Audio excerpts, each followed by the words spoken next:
سمجھتے ہو؟ حدیث میں آتا ہے ایک صحابی کا انتقال ہوا تو دوسرے نے بہت تعریف، مرنے کے بعد ہم تعریفوں کے پول باندھ دیتے ہیں نا، روایت میں ہے یہ جو میں آگے پیش کر رہا ہوں آپ کے سامنے، بہت تعریفیں. تو نبی نے فرمایا قبر میں اس کو فرشتے مارتے تھے اور پوچھتے تھے کہ بتا کیا تو واقعی میں ایسا تھا؟ یقیناً تو ایسا نہیں تھا، تو کیوں جھوٹی تعریفیں کروا کے گیا لوگوں سے اپنی؟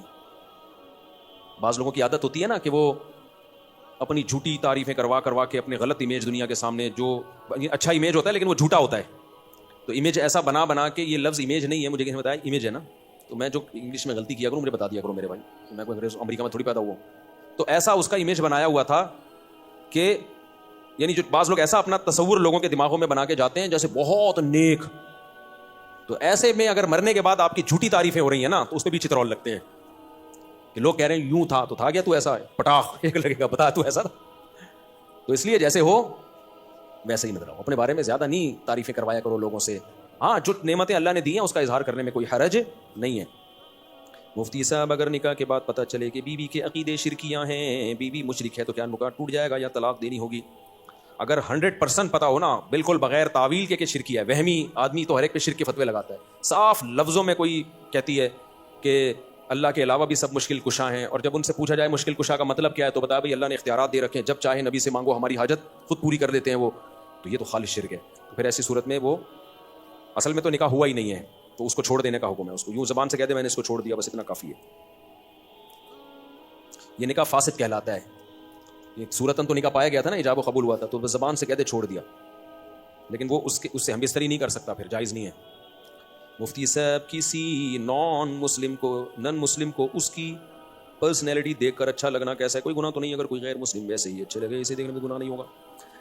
بھائی غیر مسلم اگر خوبصورت ہے تو دیکھنے میں اچھا لگے گا، تو اس کا تو، اور مسلمان تہجد گزار بدصورت ہے تو دیکھنے میں اچھا نہیں لگے گا. تو اچھا لگنے کا تعلق مسلم یا غیر مسلم سے نہیں ہے، اگلے کی پرسنالٹی سے ہے. ہاں اعمال کے لحاظ سے اگر اچھا لگ رہا ہے پھر غلط ہے، اعمال کے لحاظ سے کافر اچھا نہیں ہو سکتا. تبھی ہم کہتے ہیں کافر کی خوبیوں کو بیان کیا کرو کہ بھئی ان لوگوں میں یہ خوبی، لیکن یہ کہنا کہ وہ مسلمانوں سے اچھے ہیں یہ زیادتی ہے. بھائی مسلمانوں سے اچھے کیسے ہو گئے؟ جو خدا کا انکار کرے اور جو خدا کو مانے دونوں برابر ہو سکتے ہیں؟ ایک اللہ کو مانتے ہیں، اللہ کے پیغمبروں کو، اللہ کی کتابوں کو مانتے ہیں، دوسرا مانتا ہی نہیں ہے، وہ کہتے ہیں میں خود بخود بناؤں. تو اپنے خدا کا انکار کر دیا اللہ کا، تو مسلمان سے اچھا. اگر وہ اچھے ہوتے تو اللہ مسلمانوں کو جہنم میں بھیجتا، پھر ان کو جنت میں بھیجتا. ہاں یہ کہنا درست ہے کہ ان چیزوں میں وہ مسلمانوں سے اچھے ہیں، اور سب مسلمانوں سے بھی نہیں، خاص جیسے پاکستانی مسلمانوں سے امریکی مسلمان کرپٹ نہ ہونے میں اچھے ہیں، جاپانی مسلمان پاکستانی مسلمانوں سے ڈسپلن میں اچھے ہیں، ڈسپلن ان کا بہت اچھا ہے، صفائی ستھرائی میں وہ پاکستانی مسلمانوں سے اچھے ہیں. تو پاکستانی کس چیز میں اچھے ہیں وہ سوچ رہا ہوں، ابھی کوئی دماغ میں آئے گا تو بتاؤں گا. تو بیوی سے وفا کرنے میں پاکستانی مسلمان جاپانیوں سے اچھے نہیں، بہت اچھے ہیں، سمجھتے ہو؟ اور ایک اور چیز رہ گئی، بچے پیدا کرنے میں بہت اچھے. تو چند چیزوں میں تو ہو سکتا ہے، یہ تو کافروں میں بھی تھا نا. نبی صلی اللہ علیہ وسلم نے فرمایا خیارکم فی الجاہلیت خیارکم فی الاسلام، جو زمانے جاہلیت میں کافر اچھے تھے اسلام میں بھی وہی اچھے ہیں. اس سے پتہ چلا کافر میں بھی کوئی اچھا ہو سکتا ہے نا. تو یہاں اچھائی سے مراد ہے چند صفات میں اچھائی، غیرت میں، بہادری میں. تو بعض کافر بڑے غیرت مند ہوتے ہیں، بہادر ہوتے ہیں، سخی ہوتے ہیں، تو جب وہ اسلام لاتے ہیں تو وہ بہادری غیرت اور بڑھ جاتی ہے. تو صحابہ کرام زمانے جاہلیت میں سخی تھے، بہادر تھے، رشتہ داری جوڑنے کو اچھا سمجھتے تھے. یہی جب مسلمان ہوئے تو یہ وفا کس کے لیے استعمال ہوئی؟ پھر نبی کے لیے. اور جو منافق تھے مدینہ میں وہ کم بخت اسلام لانے سے پہلے بھی 2 نمبر، اسلام بھی لانے کے بعد بھی 2 نمبر. وہ جدھر دیکھتے تھے نا پلڑا بھاری ہے ادھر کو پلٹ جاتے تھے. تو نبی کے جو رشتہ دار تھے قریشی ہاشمی، حضرت ابو طالب کو دیکھو، اگرچہ کفر میں موت ہوئی ہے لیکن رشتہ داری آخری دن تک نبھائی ہے نبی کے ساتھ کہ میرا بھتیجا ہے، میں اس پہ کسی کو انگلی اٹھانے نہیں دوں گا. 3 سال نبی صلی اللہ علیہ وسلم کو شعب ابی طالب میں آپ کا بائیکاٹ کر کے بند کیا گیا، پتے کھانے پڑے ہیں 3 سال معاشی بائیکاٹ. ابو طالب نے غیر مسلم ہونے کے باوجود وقت کس کے ساتھ گزارا؟ پیغمبر کے ساتھ. کیوں؟ مشکل میں اپنی قوم کو نہیں چھوڑنا. ٹھیک ہے نظریے کا اختلاف ہے لیکن قوم کی بیس پہ ساتھ دے رہے ہیں. تو کسی بھی بیس پہ جب کوئی ساتھ دیتا ہے تو اس کے لیے غیرت کا ہونا ضروری. بے غیرت کیا کرتا ہے؟ جہاں کوئی مصیبت آئی ایک دم. ہمارے ایک دوست تھے، ان کہتے ہیں میرا ایک بڑا جگری دوست تھا نا، ہر وقت ساتھ. کہنے ایک دن 2-3 لڑکوں نے مجھے گھیر لیا پیٹنے کے لیے نا، کوئی پھڈا تھا. کہہ رہے میں نے کہا کوئی بات نہیں، ہم بھی 2 ہیں نا، نمٹ لیں گے، دیکھیں گے. کہہ رہے میں مار کھائے جا رہا ہوں، کوئی رپلائی کہیں سے ہو ہی نہیں رہا. کہہ رہے میں نے اپنا وہ لنگوٹی یار دیکھا تو وہ 3 کلومیٹر پہ نا بھاگا جا رہا ہے. ابے تو یہ تو اس موقع پہ نہیں بنتا یار، یا تو وہ 100 آدمی ہوتے تو یار وہ بھی 2-3 ہیں، تم 2 ہو تو کچھ تو کرو نا، کچھ تو بچاؤ تو گئی اس کو. ایک دم ایسا بھاگا. میں چھوٹا تھا تو میرے ساتھ ایک ہمارے کلاس فیلو اسکول کا لڑکا, ہم دونوں ڈبل سواری پہ آ رہے تھے. آپ کو پتہ ہے کراچی میں ڈبل سواری پہ پابندی ہی رہی ہے. اب ہم تو محلے پڑوس میں ہی نکلے, کہیں آگے ٹریفک پولیس والا نا, ہم چھوٹے بچے تھے اس وقت, ایک تو عمر بھی پوری نہیں تھی, وہ بھی انلیگل کام, تو ہم تو ایسے ہی نکلے, گلی محلے میں لوگ نکل جاتے ہیں, غلط ہے نہیں کرنا چاہیے, پولیس والا. اب جیسے ہی ٹریفک پولیس والا نا میرے جو پیچھے بیٹھا ہوا تھا وہ چلتی بائک سے اتر کے بھاگ گیا. مجھے آج تک وہ بھاگ گیا, اتنی اسپیڈ سے بھاگا ہے, میں اکیلا. تو وہ ٹریفک پولیس والے نے اس کو دیکھ کے اس کو اتنی ہنسی آئی ہے کہ یار یہ کتنا ڈر گیا, بھاگا جا رہا ہے, تو مجھے بھی چھوڑ دیا, بولا جا یار واپس. تو دن آج تک میں بھولا نہیں ہوں کہ یار تھوڑی سی اسپیڈ تو بھائی پکڑے گا کیا, کہ جیل میں تھوڑی ڈال دے گا, تھوڑا ستم بھی کرے گا, کچھ جرمانہ لگا دے گا, کچھ بھی کرے گا, اتنے بچے پہ تو کیا جرمانہ بھی نہیں لگتا. لیکن مجھے اس کی اسپیڈ دیکھ کے نا جو میرے ساتھ بیٹھا ہوا تھا, میں نے کہا یہ ہے بہادر بھائی, اتنی بھی جلدی نہیں بھاگو, آگے پولیس والا تھوڑا سا آگے آ رہا ہے. میں نے کہا ابھی میں روکوں گا تو وہ اترے گا, پھر دیکھو ہے ہی نہیں, بھاگا ہو جا رہا ہے. تو کافروں میں بھی کچھ غیرت مند ہوتے ہیں, کچھ اچھی صفات ہوتی ہیں, تو وہ صفات بیان کرنے میں حرج نہیں ہے. لیکن جب مقابلہ ہوگا تو بھائی مسلمان کافر سے بہرحال بہتر ہے. اور جو اچھی صفات آپ کو کافروں کی لگ رہی ہوتی ہے نا, ان کی بھی جب ڈیپ میں جاؤ گے تو اس کی بھی گہرائی میں جاؤ گے تو بعض جگہوں پر وہاں بھی مسلمان کا پلڑا بھاری ہوگا آپ کو. لیکن اس کے لیے الگ قسم کا چشمہ چاہیے, ان نظر سے دیکھا جائے گا. جو اپنے ماں باپ کے نہیں رہے وہ کیا رہ گئے, ان میں کیا انسانیت ہے. جن کے اباؤں اور اماؤں کا مستقبل اولڈ ہاؤس ہو تو رہ کیا گیا. السلام علیکم. بعد اور کہ میں غلام حیدر ول عبد الواحد, پورا شجرہ نسب لکھا ہوا ہے میرے بھائی.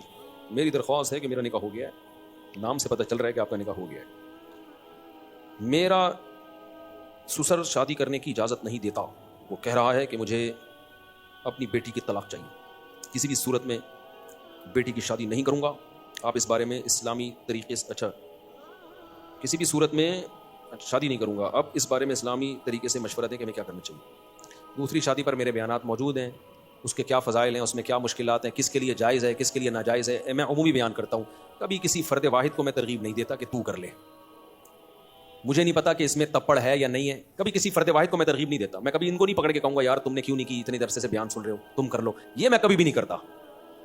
حتیٰ کہ میرے دوست احباب میں 40 سال کے لوگ بھی ہیں جو ابھی تک کما رہے ہیں, ان کو بھی میں نے کبھی نہیں کہا تم نے شادی کیوں نہیں کی ہے.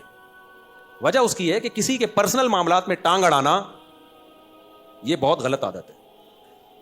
میں اگر کسی کو اسپیسیفک کسی فرد کو ترغیب دوں تم دوسری شادی کرو, مجھے نہیں پتا اس کا بیہیویئر پہلی بیوی کے ساتھ کیسا ہے, اس کے حقوق ادا کر بھی رہا ہے کہ نہیں کر رہا. ہو سکتا ہے وہ اس کو لٹکا کے رکھا ہوا ہو اور ہم اس کی 4 شادیاں کراتے پھر رہے ہوں, تو یہ تو ظلم ہو جائے گا نا. اور یہ بھی ممکن ہے حقوق ادا کر رہا ہو, تو یہ تمہاری ٹینشن ہے کہ تم حقوق ادا کر رہے ہو یا ادا نہیں کر رہے. ہم اسلام کا حکم بیان کریں گے جنرلی, افراد کو پکڑ پکڑ کے یوں سمجھانا کہ تو کر تو نہیں کر, یہ نہیں ہوتا. منع تو کیا ہے بہت سے لوگوں کو میں نے کہ تم نہیں کرو, کیونکہ جب مجھے ان کے حالات پتہ چلے, انہوں نے مشورہ لیا نا, میں نے کہا تیرے بس کا نہیں ہے بھائی, تیری باتوں سے لگ رہا ہے تیری ٹانگیں ابھی کانپ رہی ہیں, تو نہیں, تیرے بس میں نہیں ہے. تو لیکن کسی فرد کو میں پکڑ کے ترغیب دوں کہ تم کرو, تم نے کیوں نہیں کی, ہاں مذاق میں دوستوں کی محفل میں ایک الگ بات ہوتی ہے, لیکن میں ویسے نارملی کبھی کسی کو ترغیب نہیں دیتا. اب آپ کہہ سکتے ہو چلو دوسری کی آپ کسی فرد کو ترغیب نہیں دے رہے, نہیں دینے کی وجہ سمجھ میں آئی, مجھے کیا پتا یہ پہلی کے ساتھ سنجیدہ ہے بھی یا نہیں ہے. ہو سکتا ہے اس کے پاس ظلم کر رہا ہو, وہ گزارا کر رہی ہو اس کے ساتھ مجبوری میں. اب تو مجبوری میں وہ گزارا کر رہی ہے, تم اس کے اوپر ایک اور بھی لے آؤ, ٹھیک ہے نا, اس کو بھی لٹکا کے چھوڑ دو, یہ تو بیڑا غرق ہو جائے گا. مجھے کیا پتا تم برابری کر سکتے ہو یا نہیں کر سکتے, پھر تم کر کہاں رہے ہو.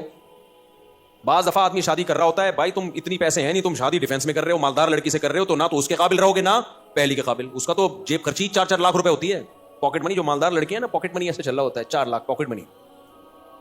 تو غریب آدمی بولے گا میں ٹماٹر بیچ کے 4 لاکھ تیری پاکٹ منی کہاں سے, تو بھائی تم نے کیوں کی ایسی جگہ پہ شادی, اپنی حیثیت دیکھ کے کرو نا. تم وہاں شادی کرو جو 5 روپے پاکٹ منی, ایسا ہوتا نہیں ہے, لیکن ایک مثال دے رہا ہوں میں.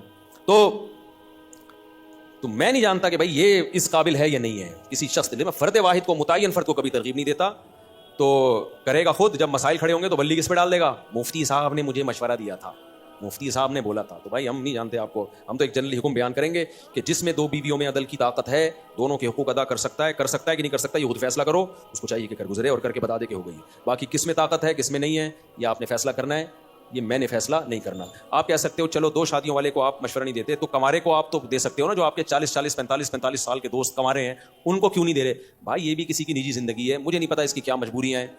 بعض دفعہ صحت کے ایشوز ہوتے ہیں, وہ نہیں شرما کے بتا رہا ہوتا. ہم کیوں کسی کا راز دنیا کے سامنے فاش کریں.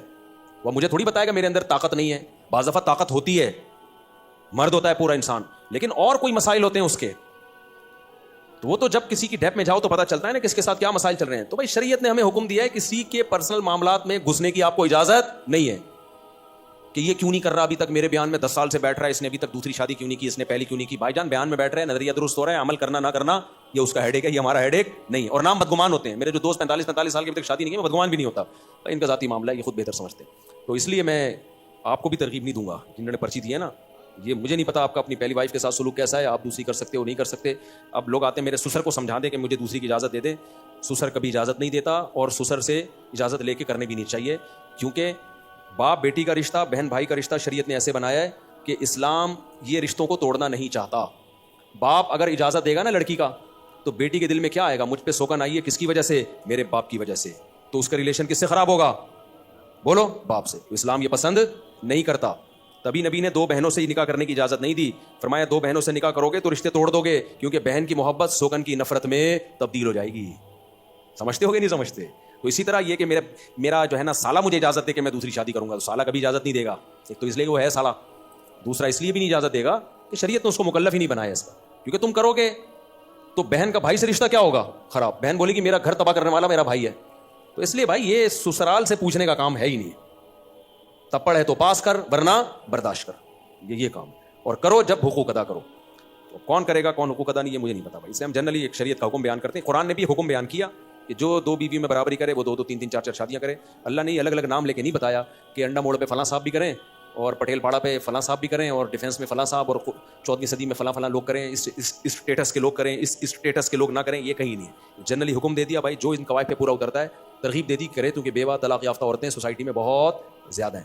اس لیے مجھے کبھی بھی یہ میرے پاس, کیونکہ بہت آتے ہیں لوگ, میرے ابا کو سمجھائیں, میرے ماموں کو سمجھائیں, میرے چاچے کو سمجھائیں. میں نے کہا بھائی میں اپنے والوں کو نہیں سمجھا سکا تھا, تمہارے تمہیں والوں کو کہاں سمجھاؤں گا. اپنے والوں کو کون بناؤں, ہم ان کو نہیں سمجھا پاتے, ہم تمہارے والوں کو بھی ذمہ داری ہم لیں. اور پھر جب پٹو گے تو ہم پہ بلی آئے گی. شادی تم کر رہے ہوگے, بلی کس پہ آئے گی, مفتی صاحب نے بولا تھا, مفتی صاحب نے بولا تھا. تو کافی ہو گیا میرا.